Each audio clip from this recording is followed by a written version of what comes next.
ada 2 vaksin dengue, namun yang disetujui oleh Kementerian Kesehatan dan BPOM Indonesia itu vaksin yang dari Takeda, karena vaksin yang pertama yang dari perusahaan lain dari Sanofi Pasteur itu dianggap gak efektif dan ada suatu masalah yang kalau diberikan pada anak-anak yang belum pernah terinfeksi demam berdarah sebelumnya.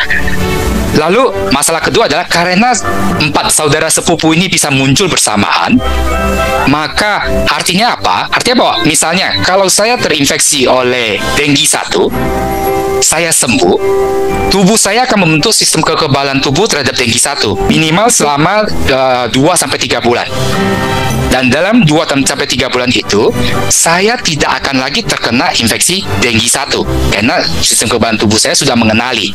Dan kalau ada dengue 1 yang masuk ke tubuh saya, sistem kekebalan tubuh saya bisa mengalahkan. Tetapi sistem kekebalan tubuh itu tidak mampu mengalahkan saudara sepupunya. Jadi kembali lagi ke kasus saya tadi, misalnya saya terinfeksi dengue 1, saya sembuh. Selama 2-3 bulan, saya akan terlindungi terhadap dengue 1. Tapi saya tidak akan terlindungi terhadap dengue 2, atau dengue 3, atau dengue 4. Dan ini yang menjadi masalah.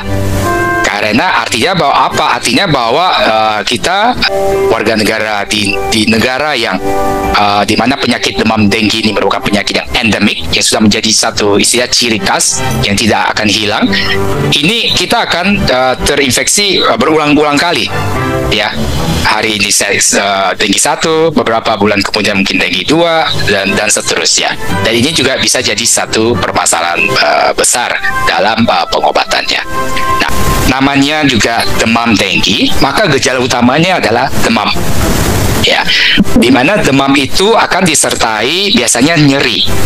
Biasanya nyeri di belakang mata kita, ya, sakit kepala, dan biasanya terjadi pada nyeri otot dan nyeri-nyeri sendi. Makanya biasanya kita sebut istilah untuk penyakit-penyakit seperti ini, termasuk penyakit demam dengue, kita sebenarnya backbone disease. Ketika kita sakit tuh, aduh kayaknya badan kita tuh kayak diinjak oleh gajah. Karena kayak tulang kita tuh patah, remuk-remuk semua, nggak bisa gerak.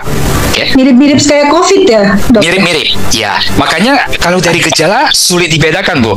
Nah, lalu ada gejala lain, yaitu selain tadi demam, gejala nyeri, juga gejala gangguan saluran pencernaan.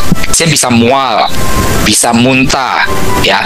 Dan saat ini, terutama pada pasien anak-anak, gejalanya malah lebih banyak ke situ. Jadi demam disertai gejala gangguan saluran pencernaan.